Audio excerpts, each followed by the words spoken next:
Viewers, இன்றைக்கி நான் ரொம்பவே எக்ஸைட்டடாக இருக்கேன். ஏன்னா ஃபர்ஸ்ட் டைம் பட்டர் ஃப்ராஸ்டிங் வச்சு நான் ஒரு வெண்ணிலா க்ரீம் கேக் செஞ்சுருக்கேன். ஸோ இந்த ரெசிப்பியை உங்களோட கண்டிப்பாக ஷேர் பண்ணணும்னு இருக்கேன்.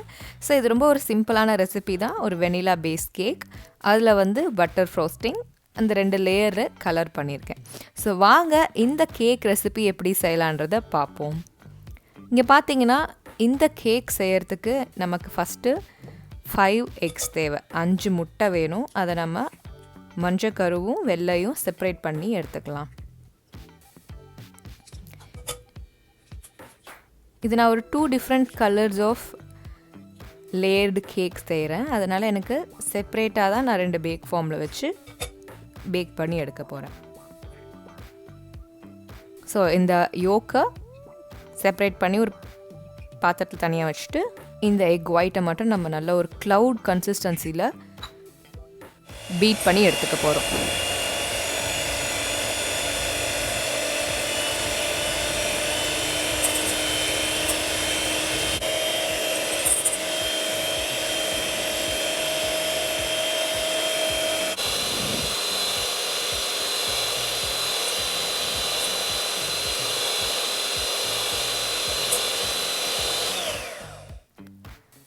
இங்கே பாருங்கள், நம்ம இந்த எக் ஒயிட்டை எந்த மாதிரி பீட் பண்ணி எடுத்துருக்கோன்றதை.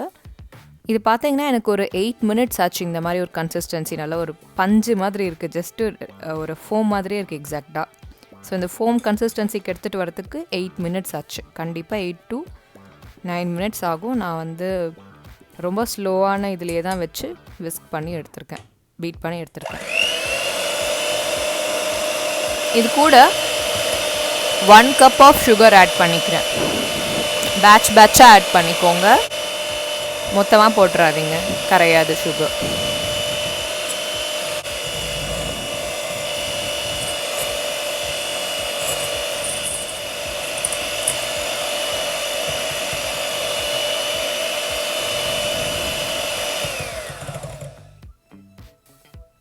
இதுக்கு பெருசாக கன்சிஸ்டன்சிலாம் இல்லை, ஸ்டிஃப் பீக் வரணும் அப்படி இப்படிலாம் எதுவும் கிடையாது. இந்த போட்டிருக்க சுகரும் எக் ஒயிட்டும் மெல்ட் ஆகணும், அவ்வளோதான். நல்லா மிக்ஸ் ஆகணும். இப்போ எடுத்து வச்சுருக்கிற எக் யோக்கை ஒன்றுனா சேர்த்துக்கலாம். இந்த ரெசிப்பியில் நான் பட்டர்லாம் பெருசாக ஆட் பண்ணல, ஏன்னா நமக்கு யோக்லேயே ஃபேட் கண்டென்ட் இருக்குது. ஸோ அந்த க்ரீமினஸும் கிடச்சிரும், கேக்குக்கு வேண்டிய சாஃப்ட் அண்ட் ஸ்பாஞ்சினஸ் கிடச்சிரும்.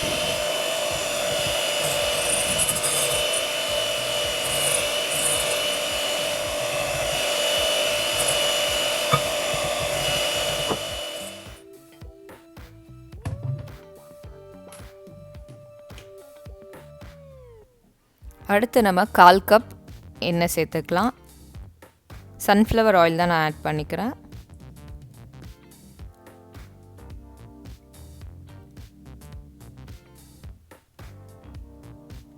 பட்டர் போடணுன்னு விருப்பப்படுறவங்க போட்டுக்கலாம். நான் போடுறது பட்டர் ஃப்ராஸ்டிங்கிறதுனால நான் கேக்கில் வெறும் ஆயில் மட்டும் ஆட் பண்ணிக்கிறேன். இது ஜஸ்ட்டு ஒரு 30 செகண்ட்ஸ் நம்ம மிக்ஸ் பண்ணுறதுக்காக தான் நான் இதில் வந்து யூஸ் பண்ணிக்கிறேன். அவ்வளோதான், 30 செகண்ட்ஸ் பீட் பண்ணி எடுத்தால் போதும்.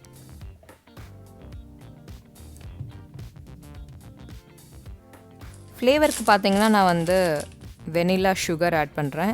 இது வந்து ஆர்டிஃபிஷியல் வெனிலா ஃப்ளேவர் தரோம்ல, அந்த வெனிலின் சுகர் ஆட் பண்ணிப்போம். இது ஒரு 7 கிராம்ஸ். வெனிலா எக்ஸ்ட்ராக்ட் இருக்குன்னா நீங்கள் யூஸ் பண்ணிக்கலாம், வெனிலா பீன்ஸ் இருக்குன்னா நீங்கள் போட்டுக்கலாம், எனிதிங்.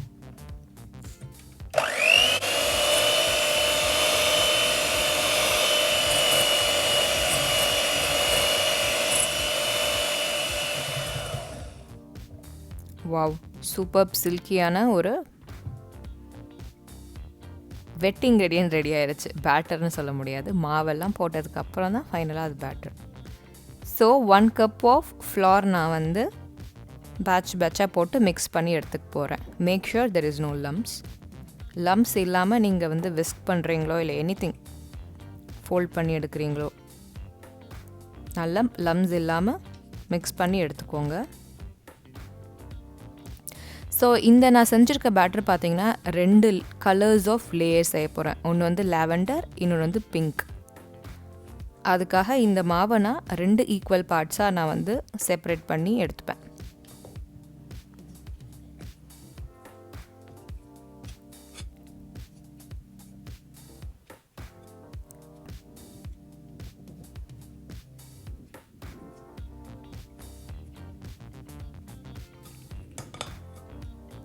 ஸோ ஃபைனல் கன்சிஸ்டன்சி பாருங்கள், நல்ல ஒரு சூப்பர் ஃப்ளோயிங் கன்சிஸ்டன்சி இருக்குது. சில்கியான பேட்டர் இது. இதை நம்ம 2 பார்ட்ஸாக பிரித்து எடுத்துப்போம். 2 ஈக்குவல் பார்ட்ஸ்.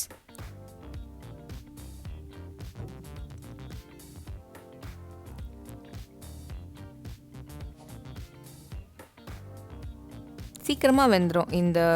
இந்த கேக் பார்த்தீங்கன்னா நம்ம நிறைய ஃப்ளார் கிடையாது, equal parts of flour and sugar எடுத்துருக்கோம். அண்ட் முட்டை கொஞ்சம் ஜாஸ்தியாக இருக்கிறதுனால நல்லா ஃப்ளஃபியாக வரும், சீக்கிரமாக வெந்துடும். 30 மினிட்ஸ் போதும். 25 மினிட்ஸ்லேருந்து 30 மினிட்ஸ்க்குள்ளேயே அது ரெடி ஆயிரும்.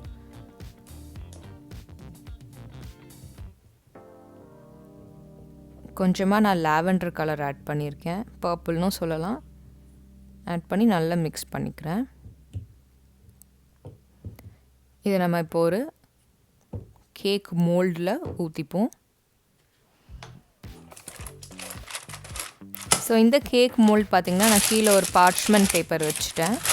அண்ட் சைட்ஸில் பார்த்திங்கன்னா கொஞ்சமாக பட்டர் போட்டு க்ரீஸ் பண்ணிவிட்டு மைதா போட்டு டஸ்ட் பண்ணிப்பேன், ஸோ தட் சைட்லலாம் ஒட்டாமல் வரும்ன்றதுக்காக.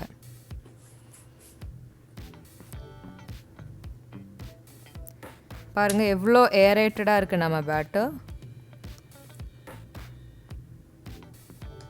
ஏரேஷன் நிறைய இருந்ததுன்னா நல்ல ஸ்பாஞ்ச் மாதிரி வரும் கேக்கு.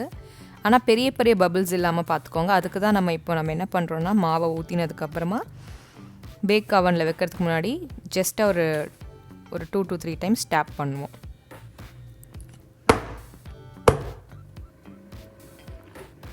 ஸோ இதை 30 மினிட்ஸ்க்கு 160 டிகிரி செல்சியஸில் நம்ம பேக் பண்ணி எடுத்துக்கலாம். நான் பார்த்தீங்கன்னா 10 மினிட்ஸ் ப்ரீ ஹீட் பண்ணியிருக்கேன். வாவ், பாருங்கள் நம்மளோட லாவெண்டர் கலர் போட்ட கேக் ரெடி. என்கிட்ட ஒரே ஒரு பேக் ஃபார்ம் தான் இருக்குது இதே சைஸில், அதனால் நான் செப்பரேட்டாக தான் பேக் பண்ணி எடுக்க போகிறேன். வாவ், உங்ககிட்ட அதே சைஸில் 2 பேக் ஃபார்ம் இருந்ததுன்னா அட் அ டைம் நீங்கள் ஊற்றி உள்ளே வச்சுக்கலாம். ஸோ அதை ஆறட்டும். இங்கே பாக்கி இருக்க மாவில் நான் பிங்க் கலர் ஆட் பண்ணிக்கிறேன். ஸோ பிங்க் கலர் போட்டு நல்லா மிக்ஸ் பண்ணி அதே ப்ராசஸ் தான் நம்ம ரிப்பீட் பண்ண போகிறோம். இந்த பர்பிள் கேக் எப்படி செஞ்சோமோ அதே தான். ஒரு பேக் ஃபார்மில் போட்டு 30 மினிட்ஸ்க்கு 160 டிகிரி செல்சியஸில் பேக் பண்ணி எடுக்க போகிறோம். ஏரேஷன் நல்லது தான், ஆனால் பெரிய பெரிய பபிள்ஸ் இருந்ததுன்னா கேக்கில் பெரிய பெரிய ஹோல்ஸாக இருக்கும் பேக்காகி வந்தால். ஸோ அதை பிரேக் பண்ணுறதுக்கு நம்ம அழகாக ஒரு 2-3 தடவை டேப் பண்ணி பேக் பண்ணி எடுத்துப்போம். கேக் ரெடி ஆயிடுச்சு. அடுத்து இதுக்கு வேண்டிய பட்டர் ஃப்ராஸ்டிங் செஞ்சு எடுத்துக்கலாம். ஸோ 200 கிராம்ஸ் ஆஃப் பட்டர் நான் ஆட் பண்ணிக்கிறேன். எப்பயுமே பட்டர் ரூம் டெம்பரேச்சரில் இருக்கணும், சாஃப்டாக இருக்கணும். அப்போ தான் உங்களால் ஈஸியாக இதை பீட் பண்ணி எடுக்க முடியும். ஸோ இந்த கன்சிஸ்டன்சி வரைக்கும் நீங்கள் இதை பீட் பண்ணி எடுக்கணுன்னா இந்த எல்லோயிஷ் பட்டர் கம்ப்ளீட்டாக லைட்டாகி கன்சிஸ்டன்சிலையும் லைட்டு, கலர்லேயும் லைட் ஆகணும். அந்த அளவுக்கு நீங்கள் பீட் பண்ணணும். இது கூட நான் பார்த்தீங்கன்னா 4 டேபிள் ஸ்பூன் சுகர் ஆட் பண்ணியிருக்கேன். ஆக்சுவலாக ஃப்ராஸ்டிங்க்கு நான் ஒரு ஆரஞ்ச் பேஸ் கொடுக்கலான்னு நினச்சிட்டு இருந்தேன். பட் நான் பண்ண தப்பு என்னென்னா, கலர் ஆட் பண்ணிவிட்டு விஸ்க் பண்ணதுனால அந்த கலர் எல்லாம் டிஸ்இன்டெகிரேட் ஆயிடுச்சு. So that was a great mistake. நீங்கள் எப்பயுமே பட்டர் ஃப்ராஸ்டிங் ரெடியானதுக்கு அப்புறமா கலர் சேர்த்து நீங்கள் மிக்ஸ் பண்ணி விட்டாலே போதும்.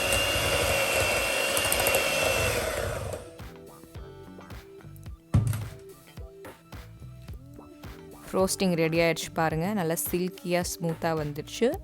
ஸோ இப்போ நம்ம கேக் எடுத்து வச்சுருக்கோம், அதில் ஓரங்கள்லாம் கட் பண்ணிட்டேன். சைட்ஸ் அண்ட் இந்த ப்ரௌன் லேயர்டாக இருக்கிறது எல்லாத்தையும் எடுத்துட்டு ரெடி பண்ணி வச்சுருக்க சுகர் சொல்யூஷன் ஆட் பண்ணிக்கிறேன். சுகர் சொல்யூஷன் 2 சைடும், அந்த கேக்கில் 2 சைட்லேயும் ஆட் பண்ணிக்கோங்க. ஸோ தட் நடுவில் கூட சாஃப்டாக இருக்கும், அந்த ஸ்வீட்னஸ் உங்களுக்கு கிடைக்கும்.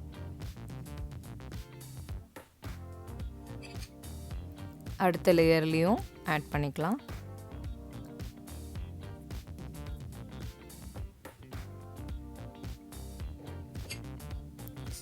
ஸோ என்கிட்ட டர்ன் டேபிள்லாம் இல்லை இந்த கேக் வச்சு இந்த ஃப்ராஸ்டிங் அப்ளை பண்ணுறதுக்கு. ஸோ நான் ஒரு சாப்பிங் போர்டு மேலே பிளேட்டை உல்ட்டாவாக வச்சு கேக் லேயர் வச்சு ஐ அப்ளைட் த ஃப்ராஸ்டிங்.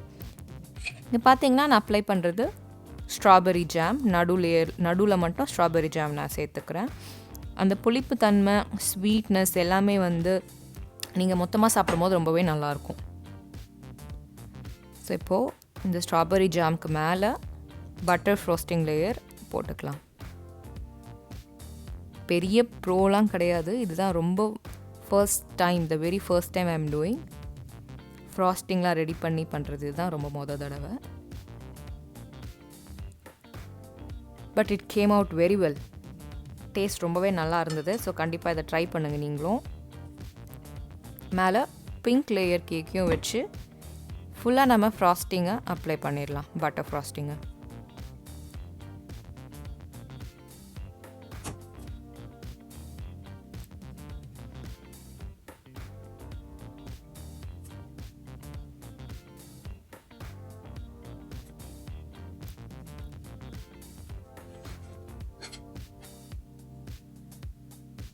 யா ஃபைனலி ஏதோ முடிஞ்சிருச்சு.